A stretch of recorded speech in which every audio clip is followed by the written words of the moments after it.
ऋषिमुनियों की पावन धरती, देश धर्म का नाता है। कहते सारे लोग यही है, वो हमारी माता है।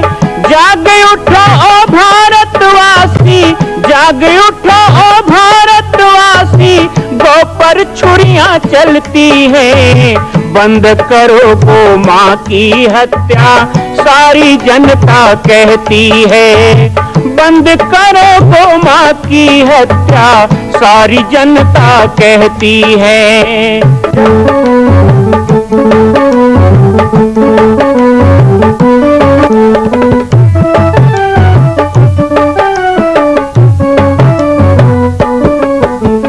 जगह जगह पर बूचड़ खाना, लाखों गौएं कटती हैं। किसे सुनाए व्यथा हमारी, नैना नीर बहाती है। रक्षा करना गौ माता की, रक्षा करना गौ माता की, गीता ज्ञान सिखाती है। बंद करो गौ माँ की हत्या, सारी जनता कहती है। बंद करो गौ माँ की हत्या, सारी जनता कहती है। जय श्री राम, जय गौ माता, जय गोपाल। स्वागत है आप सभी का भारत के हृदय स्थल छत्तीसगढ़ प्रांत में मां कौशल्या धाम जिला बालोद में विगत 18 वर्षों से बन रहे इस विशाल दिव्य भव्य मंदिर का निर्माण। विश्व के अंदर भगवान राम के लाखों मंदिर हैं। अब अयोध्या में भी रामलला विराजित हो चुके हैं, लेकिन छत्तीसगढ़ की बेटी मां कौशल्या जो राम की माता है, उनका एक भी मंदिर पूरे विश्व में नहीं। इसीलिए यह विशाल तीर्थ का निर्माण विगत वर्षों से चल रहा है बालोद जिला छत्तीसगढ़ में। 25 करोड़ की लागत से बनने वाला 108 फीट ऊंचा, 65 फीट चौड़ाई और 136 फीट लंबाई का राजस्थान के ठोस पत्थरों से बनने वाला यह मंदिर हजारों वर्ष तक भारत में 5वें धाम कौशल्या धाम के रूप में स्थापित रहेगा। 3 तल के इस मंदिर में प्रथम तल पर भगवान शिव, मध्य तल में गोद में रामलला को लेकर स्वर्ण सिंहासन में मां भगवती कौशल्या विराजित होंगी और तीसरे तल पर पंचमुखी हनुमान। इसके अलावा सामाजिक समरसता को समर्पित यह मंदिर सनातन हिंदू धर्म के समस्त देवी देवताओं महापुरुषों की मूर्तियों से सुसज्जित होगा।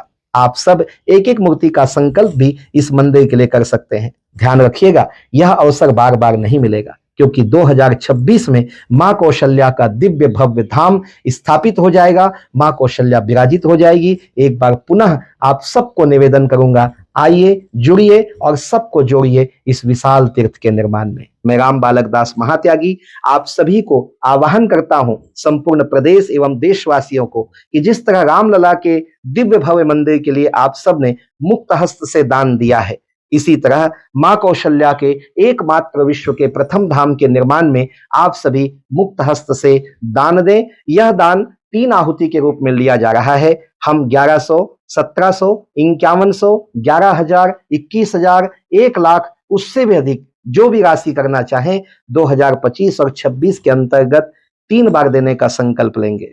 से मिला है, हमें भी सत्संग से मिला है। यदि बचपन में माता पिता सत्संग में ना जाते, 4 साल की उम्र थी तब पिताजी उंगली पकड़ कर रामायण में ले जाते थे। हमें याद नहीं है, हमने तो माँ की गोद से ही भगवान का भजन सुनना शुरू किया। हमारी माता जी को 150 से 200 भजन याद थे। अभी भी बहुत से भजन याद है, अभी भी वो सुनाती हैं। लेकिन जब हम छोटे थे, जब होश संभाला, तो हमारे गांव में एक भजन मंडल था जिसमें माँ जाती थी और हम गोद में सोए रहते थे, और माँ के दूध के साथ साथ हमें भजन पीने को मिला, हरि भक्ति का रस पीने को मिला। और उसी का परिणाम है कि 9 साल के थे तो भी गुरुदेव के चरणों में रह पाए, और नहीं तो कैसे रह पाते। हम स्वयं अपने जीवन से उदाहरण लेकर के आपको बताते हैं कि सत्संग का जो प्रभाव है हमारे जीवन में घुलेगा तो वो वैराग्य को प्रकट करेगा, वो त्याग को प्रकट करेगा, वो समर्पण को प्रकट करेगा, लोभ वृत्ति से हमको दूर करेगा। आज कितने दुख की बात है, भारत के लोगों को ये बात समझनी चाहिए, हिंदुत्व के लिए काम करना है, सनातन के लिए सोचते हो, हिंदू राष्ट्र लाना चाहते हो, तो एक बात संपूर्ण भारत के लोगों को सोचना होगा कि आज विरक्त भाव वाले पुत्रों की संतानों की कमी कैसे हो गई। पहले तो सुन भी लेते थे यदा कदा कि किसी के बेटा साधु बन गया, वो हरिद्वार में चला गया, वो पंढरपुर चला गया, वो उज्जैन में चला गया। कई तो बाबा लोग बुढ़ापे में भाग जाते थे। तुलसीदास जी ने कहा नारी मुए गए सत्यानाशी, मूड मुडाए भय सन्यासी। कई लोग तो बुढ़ापे में भाग के बाबा बन जाते थे, कई लोग जवानी में बैराग हुआ चले जाते थे। हमारे आश्रम में भी बहुत आते थे पहले, फिर पीछे पीछे उनके माँ बाप आते थे, नहीं नहीं हमारा बेटा वापस ले जा भैया, तेरा बेटा हम क्या करेंगे। वो खुद आया है। मैं भी साल भर में शादी वादी होती है तो हम तो किसी के शादी में जाते नहीं है ना, शादी ब्याह में नहीं जाते, लेकिन बहुत सारे कार्ड आते हैं। लोगों को लगता है कि शादी है, पहला कार्ड गुरुजी को देना है, तो नहीं भी रहते आश्रम में तो कार्ड पहुंचता है और बराबर उनके लिए मंगल कामना करते हैं। लेकिन जब बहुत सारा कार्ड हो जाता है ना माताओं, 10, 20, 25, 50, तो एक आध दिन बैठता हूँ सबको लेके देखने के लिए। देख शादी में नहीं जाते लेकिन कार्ड तो देख सकते। तो ऐसे पलट पलट के देखता हूँ। तो एक दिन एक भगत आया, उसने कहा बाबा जी जब शादी में जाना ही नहीं है तो देखते क्यों, ऐसे पलट पलट के क्यों देख रहे हो इतना सारा लेके। मैंने कहा बेटा मैं ये नहीं देख रहा हूं कि शादी किसकी हुई क्या हुआ, मैं तो ये देख रहा हूं कि सभी कार्ड में लिखा है कि मेरे बेटा की शादी है खाना खाने आना, मेरे बेटी की शादी है आशीर्वाद देने आना। इतने कार्ड में एक कार्ड तो मिल जाए जिसमें लिखा हो कि मेरा बेटा साधु बनने वाला है, आशीर्वाद देने आना। कोई तो माँ बाप ऐसे मिल जाए, एक आध कार्ड तो मिले साल भर में। अभी मैं कहूं कि हाँ इसका बेटा साधु, हाँ बहुत अच्छा किया, अच्छा अपना बेटा भी दो ना। है कैसे देंगे, एक ही तो बेटा है, किसने कहा एक बेटा पैदा करने का। अभी नारा चला गया ना हम दो हमारे दो, ये हम दो हमारे दो के कारण भारत की स्थिति कहां गई। अभी इधर में महाराष्ट्र में आया था, चिखलीच में तो है नहीं, उसके पहले आए थे, पिंड के पार वाले इधर बैठे, तो ऐसे हम सदस्य बना गए थे। तो नाम तो ठीक है, सरनेम कई जगह ऐसा रहता है मैं तो बोल भी नहीं पाता है ना, कई किस्म के सरनेम आते हैं तो भैया थोड़ा दिक्कत हो जाता है बोलने में, तो मैं कई नहीं बोलता कई बार। किसी का सरनेम तो सांग सुखार, किसी का तेज धार, किसी का तो घुघुआ, तो किसी का कुछ रहता है। तो हम लोग, मैं प्रदीप जी आइए, ऐसे आइए, ऐसे नाम को बोल देता हूँ। लेकिन एक सरनेम ऐसा मिला जिसको एक बार नहीं, दो बार नहीं, मैं 10 बार बोलने का मन किया। अच्छा वाला सरनेम मिला, याद नहीं आ रहा है कौन क्षेत्र में, लेकिन आपके महाराष्ट्र में चलता है, शायद देवगी क्षेत्र में, गोंदिया क्षेत्र में। उसमें लिखा था प्रदीप जी 7 पूते। होते आपकी तरफ भी यहाँ कोई बैठा है 7 पूते? नहीं, उसका बेटा गिनवाऊंगा कितना है। मैंने कहा 7 पूते जी आओ और 7 पुत्र को लेके आओ। नहीं वो तो हम दो हमारे दो है, तो लिखते क्यों, सरनेम है 7 पूते। मैं कहा अच्छा है भगवान ने निपूते नहीं लिखा किसी को, तुम्हारा 7। ये पहले सरनेम नहीं था, पहले सही में 7 बेटे। हमारे यहाँ भी छत्तीसगढ़ में 5 भैया, 7 भैया, 7 बहनियां, 7 बहन के 1 भाई, 7 भाई की 1 बहन, ये सब कथा कहानी में हो गया। हिंदू घटता गया, जो बहुसंख्यक लोग थे वो अल्पसंख्यक होने लगे। मैं सिद्धांत और संविधान की बात नहीं करता, लेकिन भगवान राम भी तो 4 भाई थे।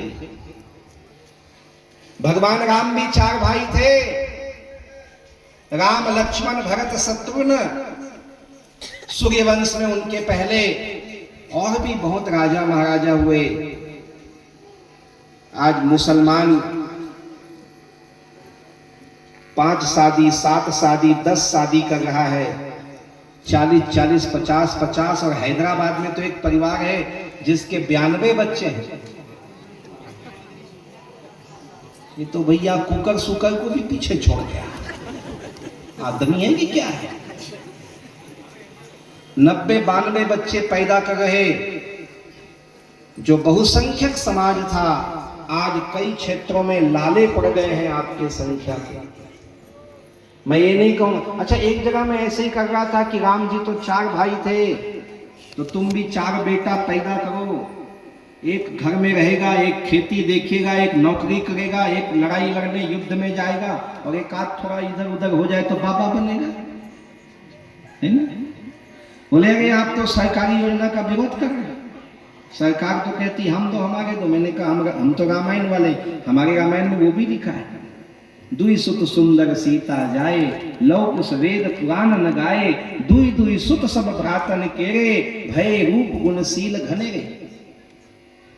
राम जी भले 4 भाई थे, 4 भाई 1 बहन। राम जी की एक बहन शांता, जिसका विवाह महानदी के उद्गम करने वाले श्रृंगी ऋषि, सिहावा छत्तीसगढ़, श्रृंगी ऋषि के यहाँ ब्याह किया गया शांता का। यानी भगवान राम के लिए पुत्रष्टि यज्ञ किसने किया? तो श्रृंगी ऋषि वशिष्ठ बुलावा, पुत्र काम शुभ यज्ञ करावा, भगत सहित मुनि आहुति दीने, प्रगटे अग्नि चरु कर लेन है। वो श्रृंगी ऋषि कोई दूसरे नहीं थे, राम जी के जीजा जी थे, राम जी के ही बहनोई थे, जो यज्ञ करने के लिए अयोध्या गए और एक लक्ष्य गौ माता को लेके गए, कामधेनु गाय को लेके गए। गौ माता के दूध से आहुति पड़ी, तब राम जी को जन्म देने वाला खीर प्रकट हुआ। तो भगवान राम भले 4 भाई हैं, लेकिन राम जी ने जो अपने परिवार, अपने भाइयों का परिवार बनाया, उसमें 2-2 पुत्र सभी के हैं। पुत्रियों का वर्णन नहीं है, लेकिन 2-2 पुत्र हैं, दुई दुई सुत सब भ्रातन के। लेकिन व्यवस्था यदि वैराग्य की करें, अध्यात्म की करें, तो हम माताओं से भी कहें और आप लोगों से भी कहें, कारण क्या है कि घर में वैराग्य का भाव, त्याग का भाव, हरि भक्ति का भाव नहीं आता। तो उस कारण पे थोड़ी सी चर्चा भी आज करूंगा। और इतनी दूर से आया हूं तो आपको कुछ प्रसाद देके भी जाऊंगा। वैसे तो आज प्रसाद का ही दिन है, आज तो महाप्रसाद है, भंडारा है, गोपाल काला है ना। मुझे तो जल्दी जाना पड़ेगा, पर आप लोग सारे कार्यक्रम में सम्मिलित होके जाना, खूब प्रसाद लेके जाना। लेकिन साथ में आज सत्संग में आए हो तो भारत हिंदू राष्ट्र बने, भारत में हिंदुत्व का, सनातन का एक छत्र राज्य हो, उसके लिए 3 सूत्र में देके जाओ। ऐसा नहीं है कि मां कौशल्या धाम बन रहा है तो मैं केवल आप लोगों से लेने आया हूं, और लेने भी आया हूं तो ऐसा भी नहीं है कि मुझे इतना दूर लेने आना पड़ेगा। मां कौशल्या धाम का निर्माण 20 वर्षों से हो रहा है। 25 करोड़ की लागत से वो मंदिर बनकर तैयार हुआ। अब लगभग 4-5 करोड़ रुपए का काम बाकी है, जो इस साल पूरा किया जाएगा। शिखर बन के तैयार होगा, स्वर्ण कलश चढ़ेगा, 108 फीट ऊंचा। यह गगनचुंबी केवल पत्थर ही पत्थर से बनने वाला, कहीं ईटा सीमेंट लोहा नहीं। जैसे अयोध्या में श्री राम जन्मभूमि मंदिर है, ऐसे हमारे मध्य भारत में कौशल्या जन्मभूमि मंदिर का यह दिव्य निर्माण पूर्ण होगा। यह हमारे लिए गौरव की बात होगी कि हम 700-800 किलोमीटर दूर अयोध्या जाते हैं राम जी को देखने। अब अयोध्या के लोग आएंगे कौशल्या माता को देखने, क्योंकि दुनिया में कहीं है ही नहीं कौशल्या जी का धाम। स्वर्ण शिखर चढ़ेगा, मंदिर भी बनेगा, दिव्य निर्माण होगा। आप करोगे तो भी होगा, नहीं करोगे तो भी होगा। ऐसा नहीं है कि हम नहीं करेंगे तो नहीं होगा। लेकिन मैं चाहता हूं कि इस निर्माण में आपका भी नाम जुड़े।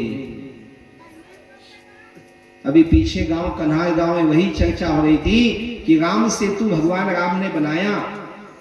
भगवान राम ने राम सेतु बनाया, हनुमान जी बड़े बड़े पहाड़ लेके आए, अंगद जी बड़े बड़े पर्वत लेके आए, जामवंत ने भी बुरा होने के बाद भी काम किया। लेकिन राम सेतु बनाने में आपका खूब योगदान था।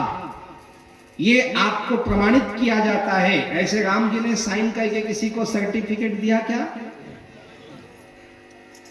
लेकिन उसी राम सेतु में एक और कार्यकर्ता था छोटा सा, जानते हो कौन था भाई? बताओ जोर से। अभी अयोध्या में जब राम मंदिर बन के पूरा हुआ ना, अयोध्या में अभी 25 नवंबर को तो ध्वजारोहण हुआ है। सब मोबाइल जब देखे होंगे, टीवी में देखे होंगे, तो वहां पर यह तय किया गया कि तिरुपति बालाजी का मंदिर है, विश्व का सबसे बड़ा विष्णु मंदिर। वहां पर एक स्तंभ बना है जिसमें गरुड़ की मूर्ति लगाई गई, उसको कहते हैं गरुड़ स्तंभ। विष्णु का वाहन गरुड़ है ना, तो गरुड़ स्तंभ। आप तमिलनाडु में जाइए, रामेश्वरम 300 एकड़ में फैला हुआ मंदिर, विश्व का सबसे बड़ा क्षेत्रफल का मंदिर, और उसके मुख्य मंदिर के सामने स्तंभ बना है जिसमें नंदी की मूर्ति है, उसे कहते हैं नंदी स्तंभ। और कई जगह माता के मंदिर में जाओ, विशेषकर पूर्वांचल और दक्षिणांचल में, तो वहां पर मां भगवती दुर्गा के अलग अलग कात्यायनी मंदिर है, चंडिका मंदिर है। उन मंदिरों में स्तंभ बना है जिसमें शेर बैठा हुआ है, उसको कहते हैं सिंह स्तंभ।